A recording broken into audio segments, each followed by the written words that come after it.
Southern Fried True Crime covers cases that are not suitable for young listeners, and there may also be some explicit language used. Listener discretion is advised. Thanksgiving is about family. It's the time of year we come together, make too much food, and celebrate the ties that bind us. Usually, it's a happy holiday, filled with tradition and a chance to see relatives we don't see every day. But for some families, Thanksgiving can be fraught with tension. Because sometimes, those ties are holding together the facade of a happy family. It's a front you put on. You smile for pictures around your perfectly decorated table. Tempers flare, liquor loosens the tongue, and the truth comes hatefully out. In Chester, Virginia, on Thanksgiving of 2017, a youth minister did the unthinkable to his family. This wasn't one of those families where the hostility was obvious. From all appearances, it looked like a happy marriage, with grown children who seemed close. What happened that Thanksgiving night seemed sudden, shocking, and horrific. Because it was an annihilation. But there were secrets in that family. Police had been called to that house many times before. And Christopher Gattis, youth minister and family man, wore a mask. Only those closest to him knew what he really was, and they paid the price. Welcome to episode 78, Thanksgiving Triple Homicide, youth minister and murderer Christopher Gattis. It was around 11:30 p.m. on Thanksgiving night when Chesterfield County Police responded to a call from an alarm system from a home on Dogwood Circle in Chester, Virginia. A silver-haired, 58-year-old man sat on the front porch steps.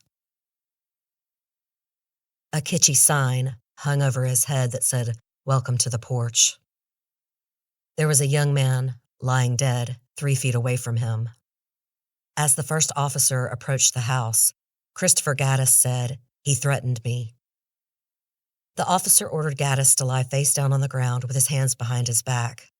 He cuffed him and then walked over to where the young man lay. He pulled up his shirt and saw that he had been shot multiple times. The officer said he was unresponsive. Then he asked Christopher Gattis how many people were shot.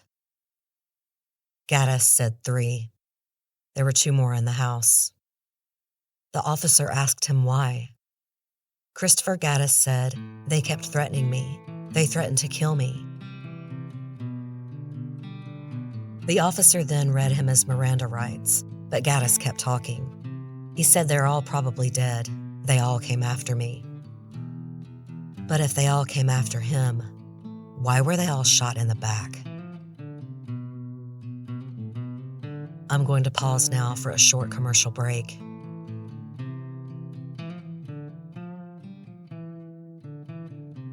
Situated between the James and Appomattox Rivers, Chester, Virginia is also surrounded by the cities of Richmond, Petersburg, Hopewell, and Colonial Heights. Chester is considered a suburb of Richmond, the capital city of the Commonwealth of Virginia. The Richmond metropolitan area has a population of 1.2 million people. The original downtown of Chester was just a stop at the intersection of the Richmond and Petersburg Railroad.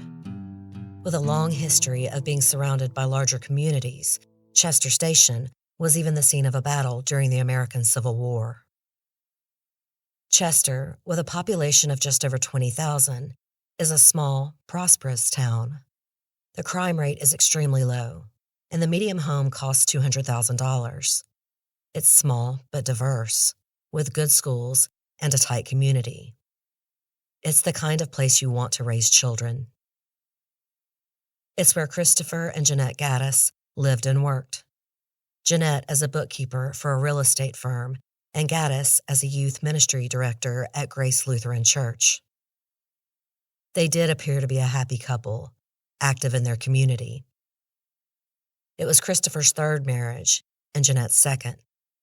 He never had any children of his own, but Jeanette had two. Jeanette Lynn Lau Gattis was born on July 16, 1959, in Fort Hood, Texas. Her parents, Art and Wilma, raised her as a Lutheran with German heritage. The family moved to Virginia when Jeanette was still a child.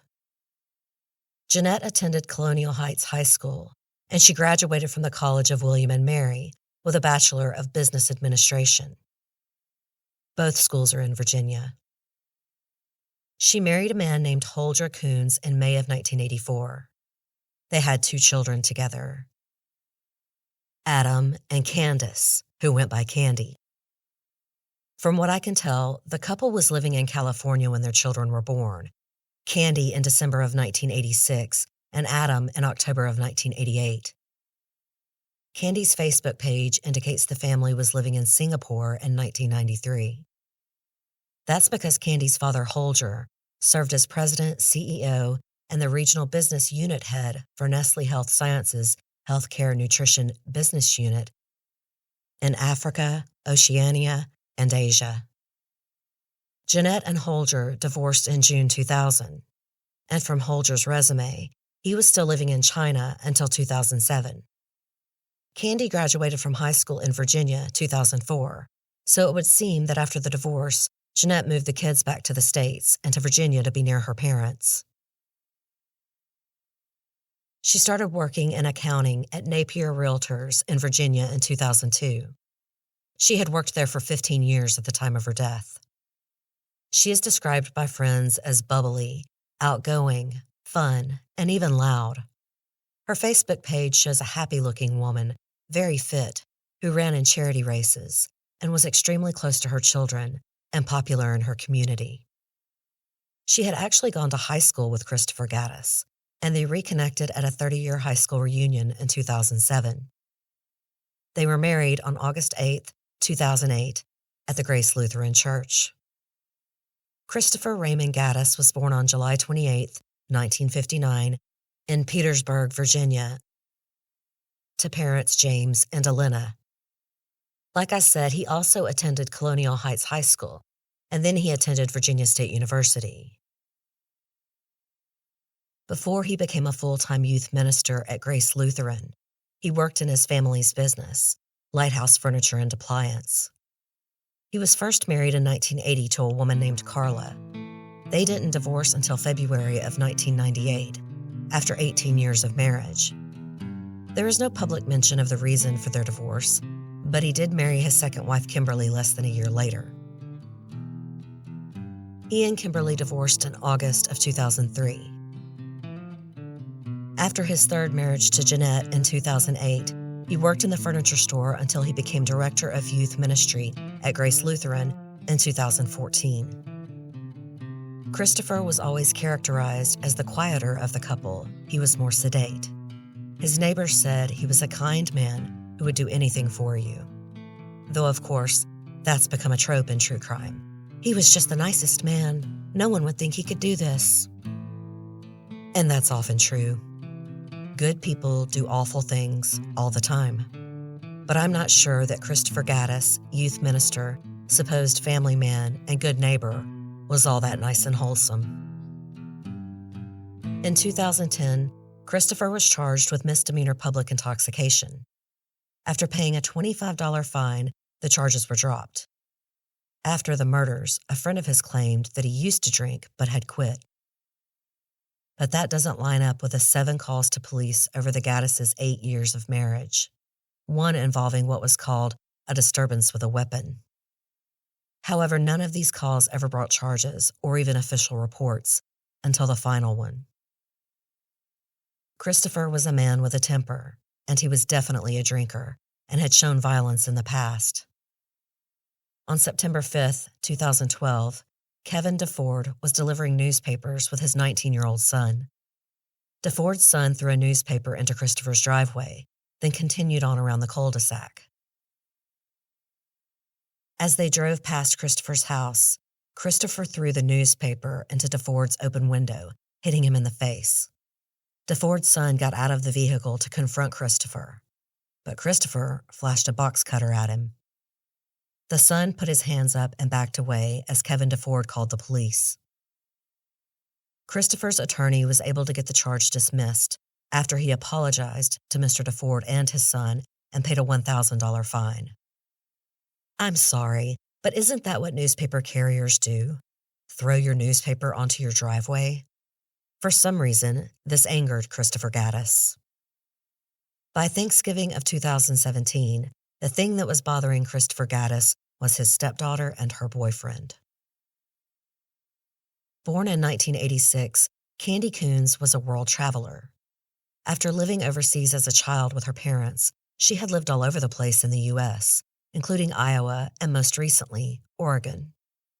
She got her doctorate in physical therapy from Radford University in 2016. She then won a 3MT Judge's Choice Award and went on to compete at the Conference of Southern Graduate Schools.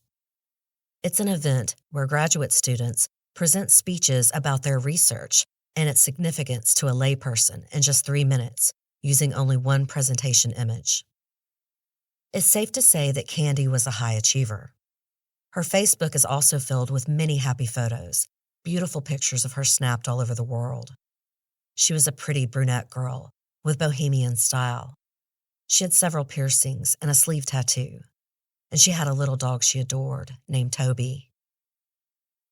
Her boyfriend was Andrew Ellis Buthorn. He was born March 18, 1981, in Olympia, Washington. Andrew graduated from Olympia High School in 1999. He went on to graduate with a major in history from Marymount College in Arlington, Virginia.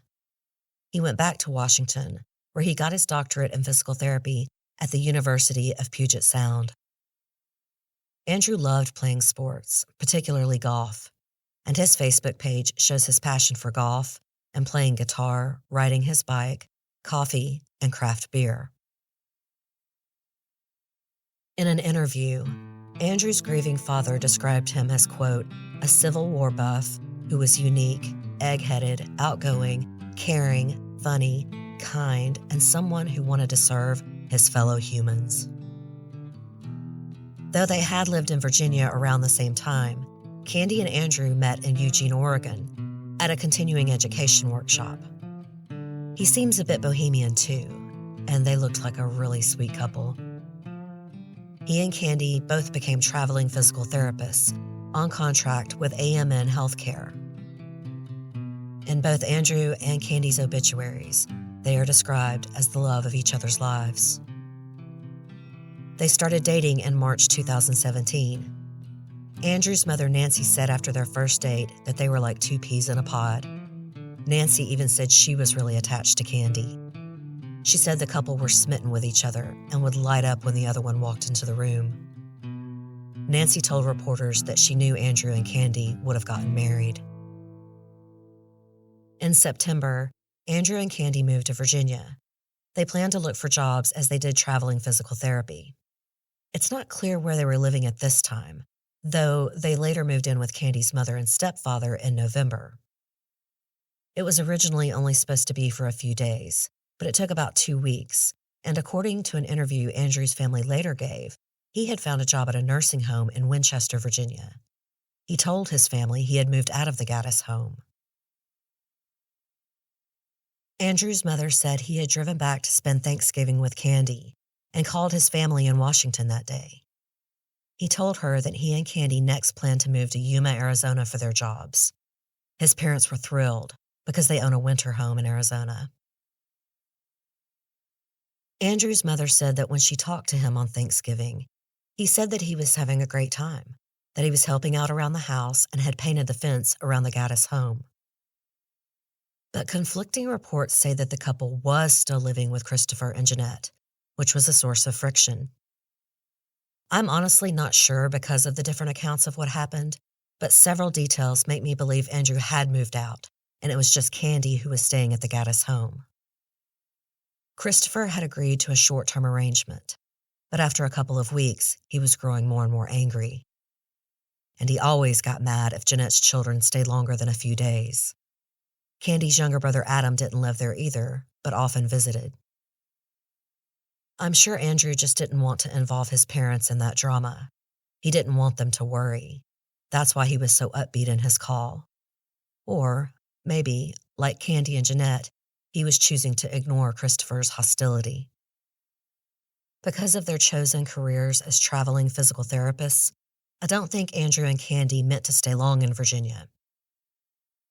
But I imagine that as a couple, their company, AMN Healthcare, may have had difficulty placing them in the same city.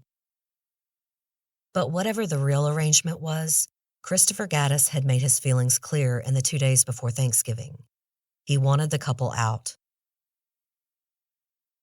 I'm sure that Jeanette and her daughter wanted to spend the holiday together and were just enduring Christopher's hostile attitude.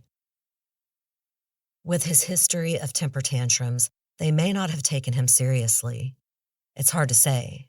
Relationships between step-parents and their stepchildren can be difficult, especially considering that Candy did not grow up with Christopher. Her mother married him when Candy was 22. She was the maid of honor. She was now 30 years old, but had not lived at home full-time since going to college. I doubt she had ever grown close to Christopher. A friend of Candy's said that she had never heard Candy say an unkind word about her stepfather.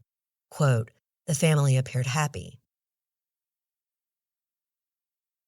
She also said, quote, "They were always posting pictures of being together, cooking around the house, and always enjoying time together." We all know Facebook is not a real reflection of people. Most of us show our best side on social media. And Candy definitely would not be the first person to keep her family problems private. Christopher never had any children of his own. Though he was always married, he rarely had to share his wife's attention with anyone before. And he probably was not only jealous, but resented his loss of privacy. And Christopher did have his adult nephew staying at the house as well. Maybe the nephew was invited as a buffer. We know a lot about what happened in the Gattis house over these couple of days. Text messages were made public at trial, and Jeanette had even filmed her husband on her phone. It shows an angry man, growing more hostile and hateful. And though Jeanette thought she had taken a step to be safe, she was wrong. I'm going to pause now for a final word from our sponsors.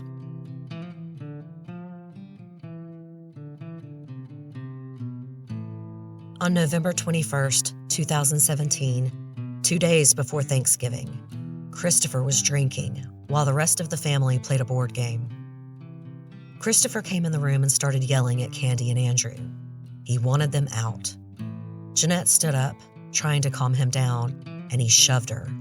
And then he pulled back his fist as if he was going to punch her. Christopher's nephew, whose name has been withheld publicly, got in the middle and stopped his uncle from hurting Jeanette. After this fight calmed down, Jeanette went and got Christopher's gun and gave it to his nephew who was spending the night. She told him, "I'm scared he's going to use this." The nephew left the next morning, taking the gun with him. But the problem was, Christopher Gattis owned more than one gun. Over the next 48 hours, his anger only grew, and he continued to drink. At 6 p.m. on Thanksgiving night, Candy and Andrew were in the backyard hot tub. Christopher again confronted the couple, this time yelling that they had to leave immediately. Jeanette heard Christopher, came running, and tried to step in. But she also recorded Christopher yelling at Candy and Andrew on her phone. And then Christopher began yelling at her, all while she was still recording. After this, Christopher went upstairs to his bedroom. And then he began sending a bizarre series of text messages. At 9:40 p.m., Christopher texted Jeanette, "Please, please stop threatening me. I am so scared. Please leave me alone. I am in fear of my life. I feel you want to kill me. Please let me live." At 9:41 p.m., he texted, "I just want to live. Please, please, oh." Over the next 13 minutes, he texted, "Stop telling me you want to kill me," and "Stop scaring me. I'm so afraid." At 9:58 p.m., he texted, "You're hurting me." At 10:10 p.m., he texted, "Please don't come in my room to hurt me." At 10:27 p.m., he texted, "Please don't come after me, thanks." At 10:30 p.m., he texted, "You want to hurt me, I'm so scared. You and Candy want to kill me." After all of this craziness, at 10:48 p.m., Jeanette texted Christopher's nephew and said, "He's over the edge. We have left him alone. We'll send you his last text. I think he's doing mind games."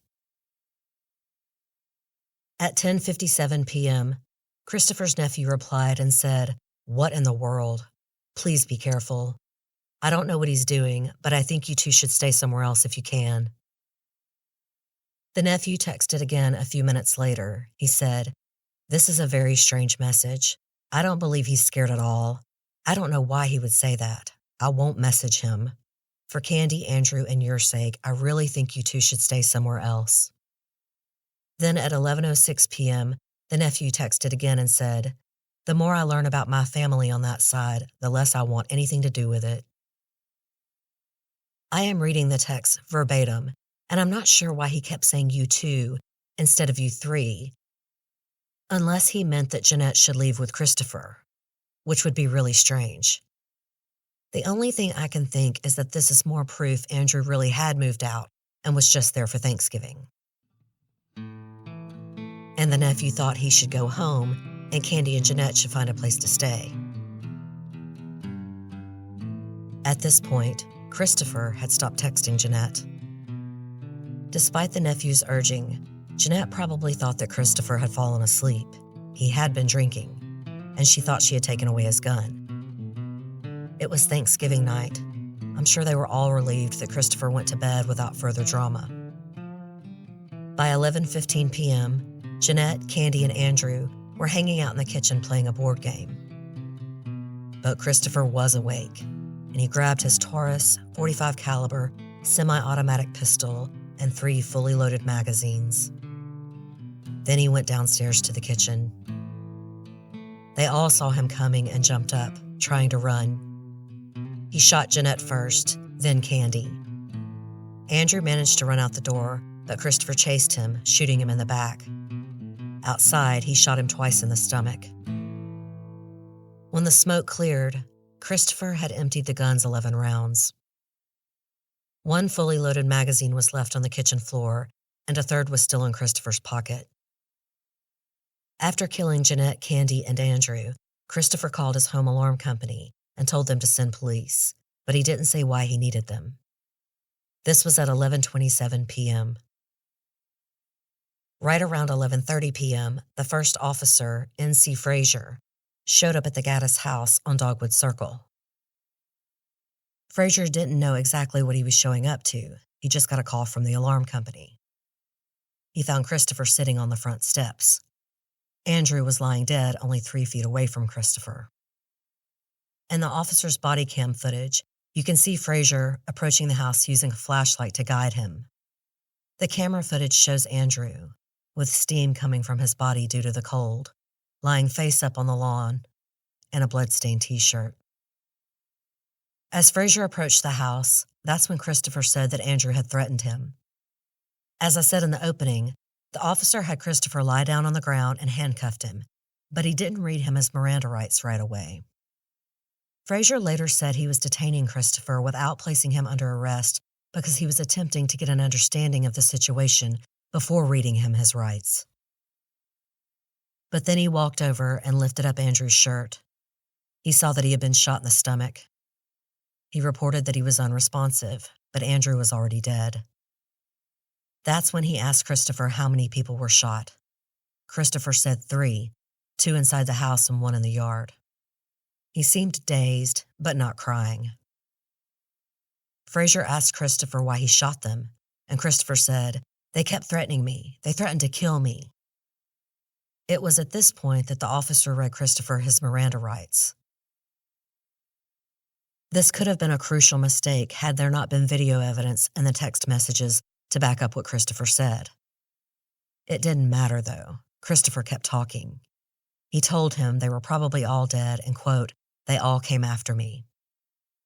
The officer asked Christopher if he had been drinking, and he claimed that he had only had 3 drinks.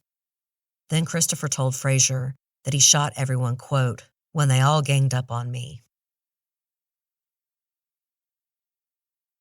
Everything Christopher said was recorded on Frazier's body cam, another helpful piece of evidence, despite the Miranda issue. Because at this point, Christopher had been read his rights, but had kept on ranting. Officer Frazier radioed in to his station, quote, I have 1 detained. Be advised, he shot 3 people. I got 1 male subject on the ground. He's got 2 gunshots to the stomach. Sir, we have 2 females down in the kitchen. When backup arrived, the officers entered the Gattis house. They found the gun lying on a table just inside the door. Christopher Gattis was taken away as police checked for signs of life in the 2 women inside. Candy and Jeanette were dead. Jeanette was shot once in the back. It would seem that Candy took the brunt of her stepfather's rage. She was shot multiple times in the back, chest, upper torso, and right thigh. Police found the video on Jeanette's phone of the argument with her, Candy, Andrew, and Christopher when he had confronted the young couple in the hot tub. Even more chilling, they also found that Candy's phone had been recording everything when she was shot. In the recording, you can hear screaming, and you can briefly see Andrew behind a table begging for his life. He said, I will go out. I will leave. But it was too late. Christopher Gattis meant to kill them all. His rage may have been focused the most on Candy, but at this point, he wanted them all dead. It was an annihilation.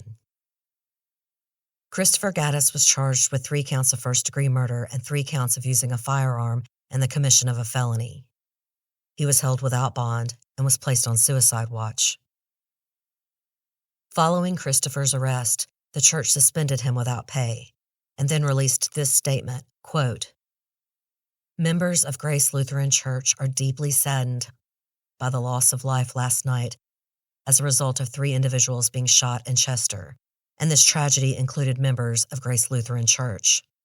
Grace Lutheran Church has experienced many hardships over the years, but this heartbreak has unique challenges. Grace Lutheran Church asks for the prayers from the community as our congregation begins the process of addressing the grief being experienced by everyone involved.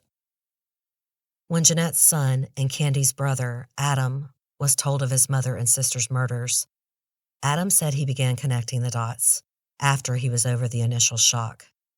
He said, quote, It's almost like I already knew what had happened and by whom. There was something deep down that was not surprising. Jeanette and Candy's funerals were held at Grace Lutheran Church on December 2nd, 2017. Andrew's funeral was held at St. Michael Catholic Church, also on December 2nd. During pretrial hearings on June 25, 2018, Christopher's defense made a motion to suppress incriminating statements he had made to the first police officer on scene. The defense said that whatever Christopher told Frazier before he was read his Miranda rights should not be allowed into trial evidence. The prosecution argued that, quote, in an emergency situation, a suspect can be handcuffed and placed in investigative detention prior to an officer reading a person his rights. The judge ruled in the prosecution's favor. At trial, the prosecution laid out the timeline of the days leading up to the murders, as well as the events of Thanksgiving Day. The prosecution theorized that Christopher planned the murders and sent text messages to Jeanette, Candy, and Andrew to make it seem like he feared for his safety. Christopher's defense attorney said he admitted to killing all 3 victims, but he killed them out of self-defense. The attorney submitted a photo of bruises on Christopher's chest into evidence and claimed that the bruises were from Jeanette. He claimed Jeanette assaulted Christopher on November 21st, 2 days before Thanksgiving. Even if that was true, it was 2 days before he murdered her. That's what we call a cooling-off period. And this is also what we call victim blaming. But remember, Christopher's nephew was there and knew that Christopher had pushed Jeanette and tried to punch her. He had jumped in the middle of it and stopped his uncle. The bruises could have been from that. After this scene, Jeanette gave the nephew a gun that belonged to Christopher, apparently thinking it was his only gun. And then the nephew left the next morning, rather than staying through Thanksgiving. After that, the defense argued that Christopher's anger built up over 48 hours. His attorney also claimed that Christopher had tried to encourage Candy and Andrew to leave to defuse the situation. Christopher had texted Andrew and said, "I'm sorry you stepped into a bad situation." It would seem that most of Christopher Gattis's animosity was aimed towards Candy. Again, this makes me believe that it was only Candy actually living there, and Andrew really was just visiting. But despite his claim that he was trying to defuse the situation, he was causing the situation. There was cell phone evidence of him screaming at both Candy and Andrew, and of course, at Jeanette. He was in a drunken rage. He was trying to throw the couple out, and he was violent with his wife. His attorney said that after the arguments outside the hot tub, Christopher went to his upstairs bedroom and could hear Jeanette, Candy, and Andrew belittling him outside. But none of the defense's arguments were helping. Instead, they seemed to be blaming the victims, claiming that they had somehow provoked Christopher. Finally, his defense attorney got him to agree to a plea deal. There was no way he could justify what he did. It was not self-defense, and they were not arguing an official mental defect defense either. Christopher Gattis pled guilty on August 15, 2018, in Chesterfield Circuit Court to 3 counts of first-degree murder and 1 count of felony use of a firearm. The other 2 firearm charges were dropped. He was sentenced to 100 years for each first-degree murder charge, with 45 years suspended on each, to be served concurrently, and 3 years for the firearm charge. That is a total of 58 years in prison for a 59-year-old man. Virginia used to have automatic parole on what would be life sentences, as we learned in the previous episode. But Virginia abolished that form of discretionary parole in 1995. Instead, inmates must now serve a set amount of their sentence before becoming eligible for parole. On average, an inmate must serve at least 85% of their original sentence before being able to apply for parole. For Christopher Gattis, that would be 49 years. He will die in prison. And Adam, as well as Andrew's family, were satisfied with the sentence. They just wanted justice, and they wanted it swiftly. Adam said, quote, "As we see it, he's going to live out the rest of his life in prison, and that's what we wanted." Christopher Gattis is currently incarcerated in Wallens Ridge State Prison in Big Stone Gap, Virginia. After the murders, Andrew's parents became close to Candy's father, Holger Coons. Nancy, Andrew's mother, said, "We are all a family now." I'm glad they could come together after this tragedy, but my heart aches that 2 families came together because they lost their children. They were supposed to come together after their children married. It's hard reading different articles, especially early reports, making it seem as though Christopher Gattis was a man who snapped. I have no doubt he was angry and growing more hostile over that 3-day period, and there is much evidence to prove he was drunk. There are many studies about the dangers of alcohol combined with anger. A research article by the Association for Psychological Science reported that alcohol is a contributing factor in about half of all violent crimes committed in the United States, more than any other drug. But being drunk is not a defense for murder. Those text messages were strange, and perhaps a different attorney would have argued they showed a break with reality.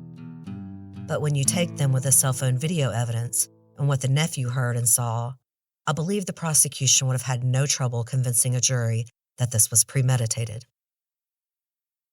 Christopher Gattis had time to cool off. He was upstairs for about an hour and a half before he started sending the text messages. Less than an hour later, he came downstairs and murdered 3 people in cold blood.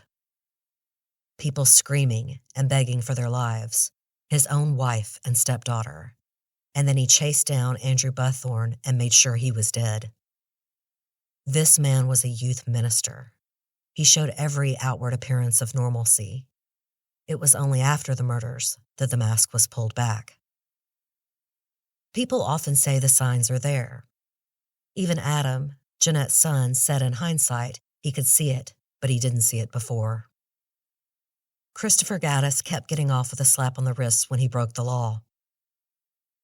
And though the police were called to his home 7 times in 8 years, including an incident with a weapon, no charges of domestic violence were ever brought against him. This wasn't the 1950s. Even if Jeanette had asked for charges to be dropped, that would be up to a prosecutor, not her. I can only assume that she called the police before her husband actually got violent. The police probably showed up, made sure everyone calmed down, and the man, who was known as a youth minister of a small town, was probably just told to cool off. And Jeanette may have minimized the situation once the cops showed up. We really can't know. I don't want to sound like I am blaming the police. Christopher Gattis did wear a mask to the outside world. But that mask slipped off in an alcoholic rage on the night of the year when we are supposed to give thanks for our loved ones. Southern Fried True Crime is written and produced by me, Erica Kelley. The original graphic art is by Coley, and Southern Fried's original music is by Rob Harrison of Gamma Radio. Special thanks to Haley Gray for her diligent research on this case. I'm taking off next week to spend time with my family for Thanksgiving. I wish you all a happy and safe Thanksgiving.